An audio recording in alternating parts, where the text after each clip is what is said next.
हाय दोस्तों, कैसे हैं आप सब। चलिए, उम्मीद करते हैं कि आप सब अच्छे होंगे और इस देश की और बिहार की राजनीति पर आपकी नज़र होगी। और आज हम लोग इस वीडियो में निश्चित तौर पर बिहार की राजनीति पर बात करेंगे और निश्चित तौर पर बिहार के मुख्यमंत्री नीतीश कुमार के स्वास्थ्य के ऊपर बातचीत होगी। ये बातचीत करना इसलिए भी ज़रूरी है कि जिस तरह से मीडिया में, जिस तरह से सोशल मीडिया में सतही जो बातचीत होती है वो बड़ी ही मिसलीडिंग होती है। काफ़ी हद तक जो चीज़ें हैं उसको डिस्टॉर्टेड करके दिखाई जाती हैं, उसमें कुछ सच्चाई भी होती है, इस बात से भी आप इनकार नहीं कर सकते। रूमर्स जो फैलते हैं निश्चित तौर पर कम जानकारी और जानकारी न होने हो पाने की वजह से होती है। लेकिन ये भी आपको समझना होगा कि पॉलिटिक्स में रूमर फैलाया भी जाता है जानबूझ करके। तो नीतीश कुमार जी का जो हेल्थ है उस हेल्थ पर भी हम लोग बातचीत करेंगे। क्यों करेंगे? क्योंकि वो उस सूबे के मुखिया हैं और मुखिया होने के नाते उनकी एक आप कह सकते हैं संवैधानिक जवाबदेही है कि बिहार के लोगों का वो ध्यान रखें, बिहार के लोग उनका ध्यान रखें। एक राजनीति से इतर एक आप कहें कि मानवीय संवेदनाओं के हिसाब से भी जिस तरह जो उनकी उम्र है, जो उनका स्वास्थ्य है, उसके बारे में हमारी और आपकी चिंता भी होनी वाजिब है। दोस्तों, मैं दो सवालों को डिस्कस करना चाहता हूं इस वीडियो में। वो ये कि क्या राजनीति के केंद्र में नीतीश कुमार अभी भी बने हुए हैं, और दूसरी बात ये कि उनके हेल्थ के बारे में, उनके स्वास्थ्य के बारे में जो नकारात्मक चीज़ें चल रही हैं, जिस तरह से उनके हेल्थ को लेकर के, मानसिक स्थिति को लेकर के सवाल उठाए जा रहे हैं, क्या वो जेन्युइन चीज़ें हैं या राजनीति से प्रेरित हैं, इन चीज़ों को भी समझेंगे। हमारे पुराने वीडियो में, पीछे वाले वीडियो में जो प्लेलिस्ट है उसमें जा करके देखिएगा, हमने उनको राजनीति के केंद्र में बताया है। और निश्चित तौर पर बहुत सारे फैक्टर्स हैं जो बिहार के राजनीति में अपनी भूमिका निभाते हैं, लेकिन राजनीति आज भी केंद्रित है नीतीश कुमार के चारों तरफ। हर कोई अगर उनको टारगेट करता है, उनकी बात करता है, और निश्चित तौर पर वो सीएम है, बिहार के सीएम है, बिहार राज्य के सीएम है, उन्होंने एक लकीर खींचा है। आप उनके नीतियों से सहमत असहमत हो सकते हैं, उसके मेरिट पर बात कर सकते हैं कि नीतियां सही हैं कि गलत हैं। बहुत सारे मामलों में आप ये चर्चा कर सकते हैं कि उनकी नीतियां सही थी या गलत थी, चाहे वो शिक्षा का हो, चाहे स्वास्थ्य का हो, चाहे रोड का हो, या इंफ्रास्ट्रक्चर का हो, रोजगार का हो, पलायन का हो। बहुत सारे मुद्दे हैं, कास्ट सेंसस का हो या सर्वे का हो, इन सारे मुद्दों पर आप चर्चा कर सकते हैं। लेकिन इसके अलावे, इसके बावजूद बहुत सारी ऐसी चीजें हैं जिन पर उन्होंने लकीर खींचा है, और उस लकीर की वजह से, और निश्चित तौर पर वो लकीर लालू प्रसाद यादव ने भी खींचा था। लेकिन लालू प्रसाद यादव का लकीर और नीतीश कुमार का लकीर खींचना दोनों बिल्कुल अलग अलग हैं। वो परिस्थितियां भी अलग। निश्चित तौर पर जो पुरानी परिस्थितियां थी, उसी परिस्थितियों में नीतीश कुमार ने अपनी राजनीति स्थापित की। लालू जी की जो नीतियां थी, जो उनका लकीर था, वही लकीर उनका सत्ता से हटने का कारण भी बना। कुछ मायनों में वो सकारात्मक भी था, कुछ वर्गों के लिए, कुछ जातियों के लिए। निश्चित तौर पर वो एक बहुत बड़ा एक ऐतिहासिक तथ्य है। लेकिन वही कमजोरी भी बना जिसको आधार बना करके नीतीश कुमार का उदय होता है, और उन्होंने भी अपना एक लकीर खींचा है। निश्चित तौर पर वो लकीर लालू जी से थोड़ा सा अलग है। लालू प्रसाद यादव का लकीर खींचना एक अलग राजनीतिक परिस्थिति को दर्शाता है। वहीं नीतीश कुमार का लकीर खींचना और इतने दिनों से सत्ता में रहना, अपने आप को स्थापित करना, दो इनसे बड़ी बड़ी पार्टियों के बीच में एक तीसरी छोटी पार्टी बना करके भी, रह करके भी सत्ता के केंद्र में रहना, ये बात बताता है कि उन्होंने एक राजनीतिक लकीर खींचा है। और इसी वजह से वो, चाहे उनकी नीतियां हो, उनके विकास कार्य हो, या उनका सोशल इंजीनियरिंग हो, सारे वर्गों को साधने की जो उनकी राजनीति है, हमें नहीं लगता कि कोई भी पॉलिटिशियन बिहार के राजनीति में इस तरह से सारे जातियों और वर्गों को साधा होगा जिस तरह से नीतीश कुमार ने साधा है। जिस तरह से दो पार्टियों के होने के बावजूद में, मतलब उनसे बड़ी पार्टियां हैं, उनसे बड़ी पार्टियों के होने के बावजूद भी अपनी नीतियों, अपने सोशल इंजीनियरिंग, अपने सूझबूझ से जो लकीर उन्होंने खींचा है और सत्ता के केंद्र में स्थापित किया है, इस बात को आपको समझना होगा। और इस बात को हमने पिछले वीडियो में भी डिस्कस किया है, उस वीडियो को जरूर आप देखेंगे। लेकिन जो दूसरा सवाल है कि अगर नीतीश कुमार सत्ता के केंद्र में है, सत्ता के केंद्र में उन्हीं के इर्द गिर्द सत्ता चलनी है, जिस तरह से उन्होंने अपना पोजीशनिंग किया, पॉलिटिकल पोजीशनिंग जिस तरह से उन्होंने किया है, जिस तरह से अपने आप को इसेंशियल बनाया है, मतलब दोनों पार्टियों के लिए, दोनों बड़ी पार्टियों के लिए जिस तरह से अपने आप को जरूरत के रूप में उन्होंने प्रोजेक्ट किया है, अपने पार्टी को स्थापित किया है, ये बड़ा ही समझने वाला और सोचने वाला पॉइंट है कि कैसे इन्होंने स्थापित किया है, किस तरह का सोशल इंजीनियरिंग इन्होंने किया, क्या फॉर्मूला इन्होंने अपनाया और क्या उस फॉर्मूले का कोई जोड़ है अभी। और अगर जोड़ नहीं है तो इसी परिस्थिति को समझ करके, इसी परिस्थिति को समझने के बाद आप समझ पाएंगे कि नीतीश कुमार की क्या भूमिका है राजनीति में। और उनके मानसिक स्थिति या मान लीजिए कि स्वास्थ्य का अगर बुरा हाल है तो एक पक्ष जो है, जो सत्ताधारी पार्टियां हैं, वो क्यों कह रही हैं कि नहीं वो पूरी तरह से स्वस्थ हैं, जबकि उनका विचार और व्यवहार जो सामने दिख रहा है वो इस बात की तरफ इशारा कर रहा है कि निश्चित तौर पर उनकी मानसिक और स्वास्थ्य की स्थिति खराब है। जिस तरह से वो बिहेवियर कर रहे हैं, जिस तरह से लोगों का पैर छूने लग रहे हैं, जिस तरह से वो बाकी चीजों का भी जो विवाद हुआ, राष्ट्रगान जब बज रहा था उस समय जो उन्होंने वो किया, लेकिन हमें निश्चित तौर पर विपक्ष है वहां इसको तूल देगा। लेकिन जो उनका पूरा का पूरा इतिहास रहा है, वो इतिहास यही है कि वो भाई संवैधानिक वैल्यू के प्रति हमेशा कमिटेड रहे हैं, कभी इस तरह की बात सामने नहीं आई है। और ये बात हो सकती है कि उनकी मानसिक स्थिति वो नहीं हो, वो ध्यान नहीं दिए और इस वजह से ऐसा हुआ है। कोई इंटेंशनली संवैधानिक पद पर बैठा व्यक्ति ऐसा बिहेवियर करेगा जो राष्ट्रगान का अपमान हो, ये हमें नहीं लगता, ये हमें नहीं लगता। लेकिन उनके स्वास्थ्य को लेकर के एक चिंता जरूर हमारे भी दिमाग में आती है कि ऐसा हो सकता है। लेकिन अब ये सवाल आता है कि क्या जो सत्ताधारी दल है वो ये एक्सेप्ट कर लेगा, क्योंकि यहां पॉलिटिक्स की बात आ गई, यहां व्यक्तिगत स्वास्थ्य की बात अब नहीं है। अब वहां पर वो एक नेता के तौर पर देखे जा रहे हैं, जो बिहार के नेता हैं, एक राष्ट्र के नेता हैं, वहां पर उनको देखा जा रहा है। और अब वहां केवल एक व्यक्ति तो नीतीश कुमार नहीं है, वहां पे उनका किया धरा जो भी चीज है, चाहे वो डेवलपमेंट की बात हो, लॉ एंड ऑर्डर की बात हो, शांति स्थापित करने की बात हो, उनकी गलतियां हो, जो अच्छाइयां हैं, जो बुराइयां हैं, एक व्यक्ति का केवल उसका अपना ही व्यक्तित्व नहीं है।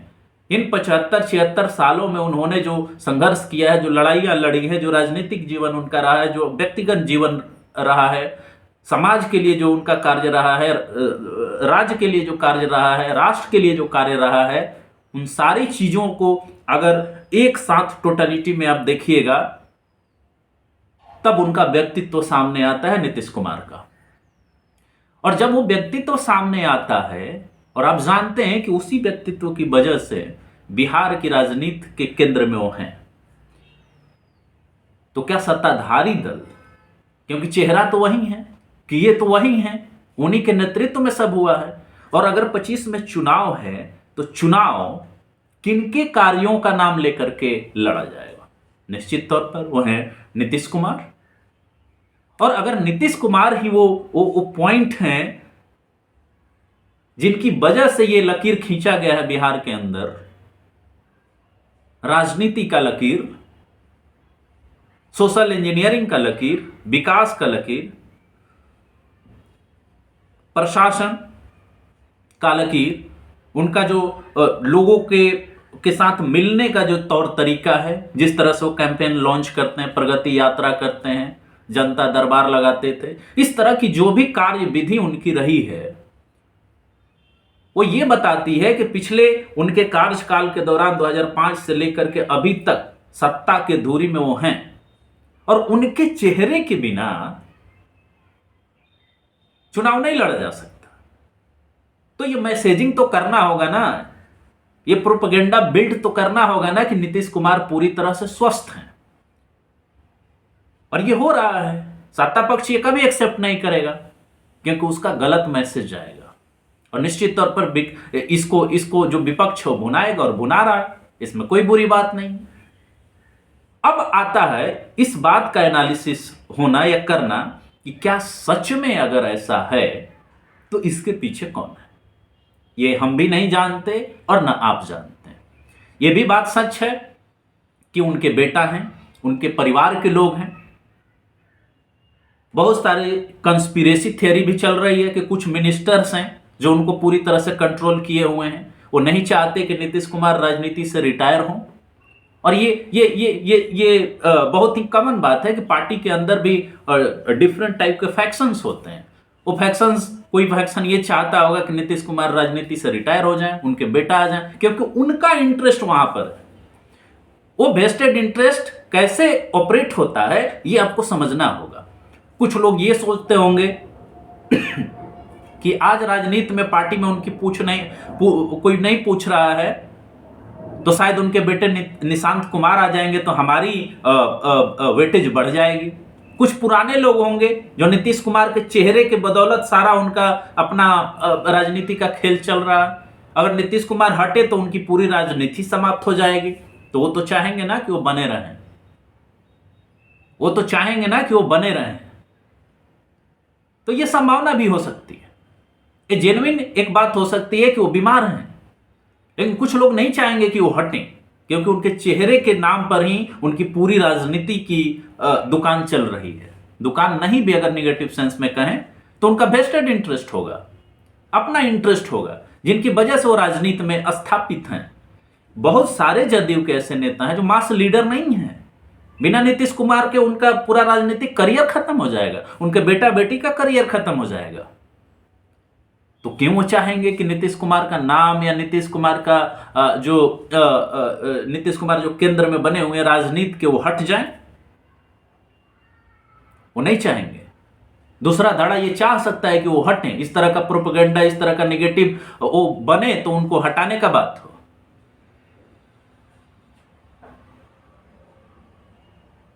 क्योंकि उनके बिना जदयू का सर्वाइवल मुश्किल है।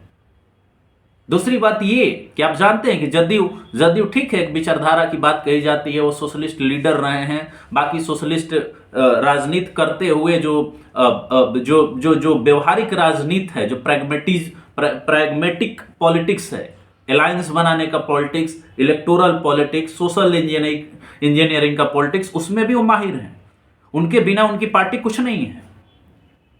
आप ये भी कह सकते हैं कि व्यक्ति आधारित पार्टी है एक मायने में, लेकिन दूसरे मायने में वो समाजवादी राजनीति से आए हुए लोग हैं। तो अगर ऐसा है और उनको केंद्र में नहीं रखा जाए तो जदयू तो कल ही कोलैप्स हो जाएगी। और ये बड़ा मुश्किल है ये पता लगाना कि आखिर ऐसा कौन कौन कर रहा है। निश्चित तौर पर जो लॉबी है, लॉबी के आधार पर आप ये गेस कर सकते हैं। दूसरी तरफ भारतीय जनता पार्टी है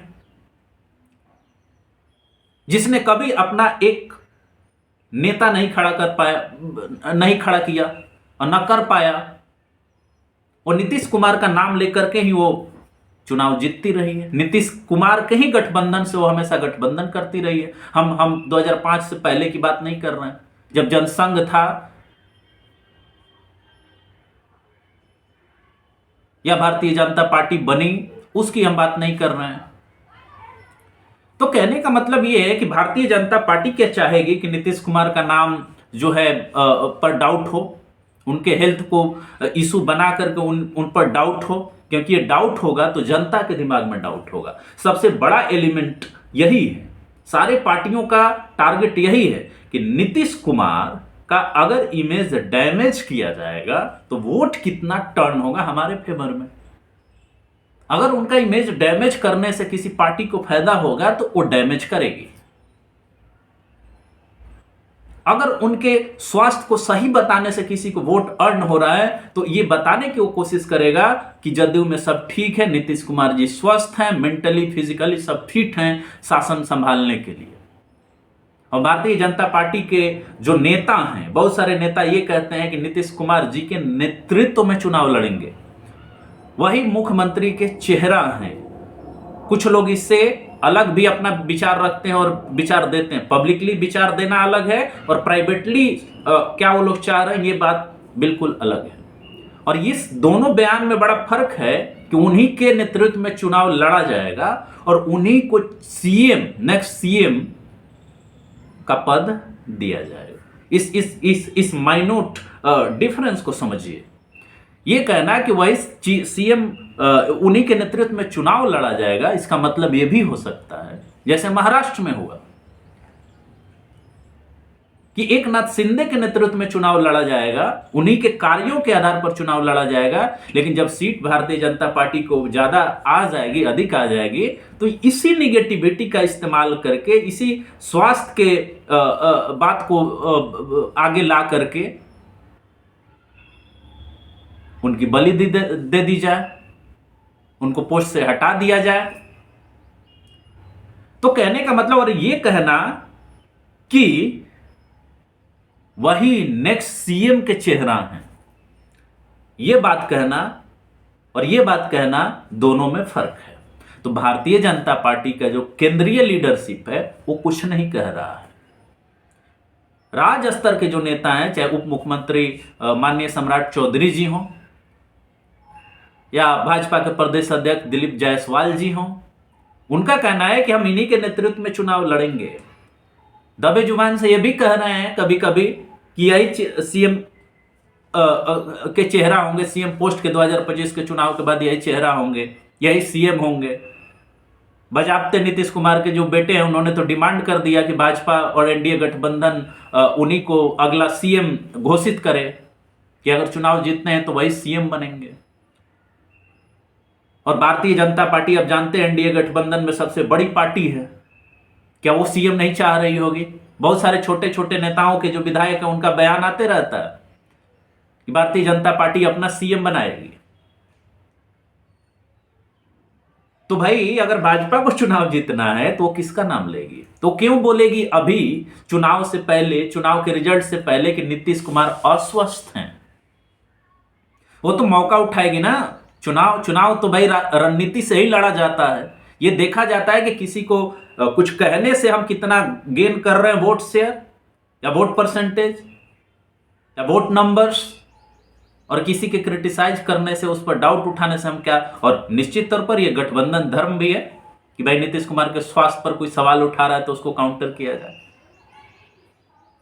और राजद के लिए भाई और बाकी विपक्षी दलों के लिए निश्चित तौर पर उनके कैपेबिलिटी पर वो सवाल तो उठाएंगे। विपक्ष होने के नाते उनका कर्तव्य भी है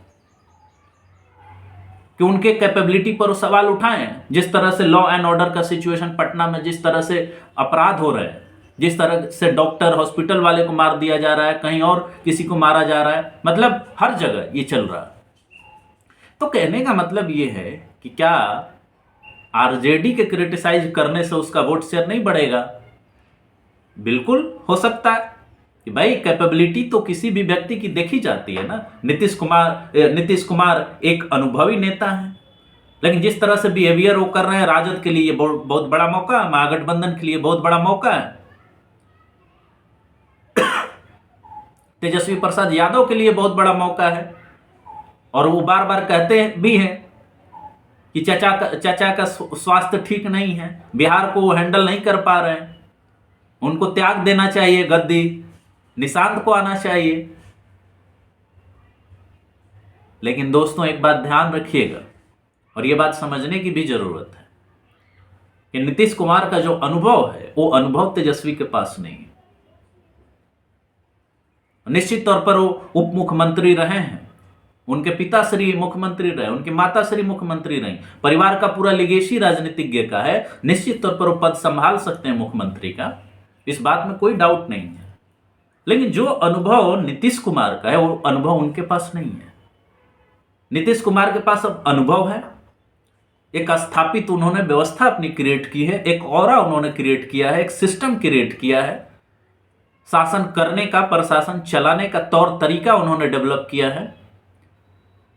तेजस्वी प्रसाद यादव के पास लिगेसी जरूर है, वो यंग हैं, युवा हैं, एनर्जी है, एनर्जेटिक हैं, पूरा चुनाव संभाल लेते हैं अब, चाहे वो लोकसभा का हो या पिछले विधानसभा का हो। और हो सकता है कि अगर भाई आरजेडी जीते तो वो दावेदार हैं मुख्यमंत्री के, महागठबंधन में लगभग ये दावेदारी तय हो चुकी है कि वही मुख्यमंत्री के उम्मीदवार हैं, उन्हीं का चेहरा सामने रहेगा। लेकिन उनके चेहरे पर कितने लोग भरोसा करेंगे, कितने लोग नहीं करेंगे, ये एक बहुत बड़ा सवाल है जिसे अलग से हमें डिस्कशन करना होगा कि क्या सोशल इक्वेशन बन रहा है। सोशल इक्वेशन बहुत इंपॉर्टेंट है। नेता का केवल चेहरा नहीं, नीतीश कुमार अगर सत्ता में है तो केवल वो अपने चेहरे की बदौलत नहीं है, उनका एक शासन प्रशासन करने का एक तो तौर तरीका है, उनका सोशल इक्वेशन है। सोशल इक्वेशन को उन्होंने क्रिएट किया है अपना पॉलिसीज के द्वारा। ये बात समझना होगा आपको। चाहे जीविका दीदी का बात हो, चाहे कास्ट सर्वे का बात हो, ईबीसी को किस तरह से उन्होंने एक कंस्टिट्यूएंसी के रूप में, वोटर कंस्टिट्यूएंसी के रूप में, वोट बैंक के रूप में कैसे उसको क्रिएट उन्होंने किया अपने पॉलिसीज के माध्यम से। कैसे ईबीसी को उन्होंने क्रिएट किया, कैसे महादलित को उन्होंने क्रिएट किया। इस पैटर्न को समझना होगा, इस माइक्रो लेवल का पॉलिटिक्स को समझना होगा कि ये सोशल इंजीनियरिंग अगर आप उठा करके देखें कि किस तरह से इनको ये साधते हैं। ईबीसी सबसे बड़ा एक चंक है वोटर्स का, और ये चंक केवल नीतीश कुमार के नारों से नहीं आया है, उनके पॉलिसीज की वजह से आया। निश्चित तौर पर इन समूहों और जातियों के नेताओं का ये डिमांड सही लगता है कि भाई उनके नेतृत्व के लोग कितने हैं शासन प्रशासन में। ये एक सवाल है और जेन्युइन सवाल है, ये पूछा जाना चाहिए। लेकिन उन्होंने अपने पॉलिसी से एक नया कंस्टिट्यूएंसी क्रिएट किया है, और वो कंस्टिट्यूएंसी नीतीश कुमार पर भरोसा करता है। एक तरह से आप कह सकते हैं कि ये नॉन यादव ओबीसी और ईबीसी कंस्टिट्यूएंसी है जो नीतीश कुमार को या एनडीए गठबंधन को वोट करता है। जबकि आरजेडी के साथ क्या है, उसका जो इक्वेशन है, क्योंकि वो इक्वेशन ही आपको मुख्यमंत्री बनाएगा। ठीक है, मुख्यमंत्री कोई भी हो सकता है, लेकिन सबसे पहले तो आपको वोट चाहिए ना। वो वोट से ही तय होगा ना कि आप कितने एमएलए एमपीज बनेंगे, और एमएलए बनेंगे तभी राज्य में सरकार बनेगी। निश्चित तौर पर एमपी जो है पार्लियामेंट के लिए होंगे। तो कहने का मतलब ये है कि जो आरजेडी का वोट बैंक है, वो वोट बैंक तो ठीक है, मान लेते हैं कि उतना वोट बैंक उनके पास है, लेकिन क्या वो एक कह सकते हैं विनेबल कॉम्बिनेशन बनाता है, जिताऊ गठबंधन बनाता है, जिताऊ वोट बैंक क्रिएट करता है? क्या उतने से सरकार बन जाएगी? अगर ऐसा हो जाता तो ए टू जेड की बात नहीं करनी पड़ती तेजस्वी प्रसाद यादव को। और ऐसा भी नहीं है कि सारे यादव जाति के लोग उन्हीं को वोट करते हैं, सारे मुस्लिम्स उन्हीं को वोट करते हैं। उसमें भी जो एलिट मुस्लिम है और पसमंदा है, उसमें भी एक अब रिफ्ट देखने को मिलता है। भारतीय जनता पार्टी भी उनको टारगेट कर रही है। ईद के समय में जो प्रधानमंत्री का किट देने की बात हो रही है, उसे साधने की एक कोशिश है। तो दोस्तों, ये समझना होगा कि इन सारी परिस्थितियों को समझते हुए नीतीश कुमार का स्वास्थ्य अस्वस्थ होना, और अस्वस्थ होने के बावजूद भी उनको स्वस्थ बताना सत्ता पक्ष के द्वारा, इसकी क्या मजबूरी है। और निश्चित तौर पर यह मजबूरी राजनीतिक है।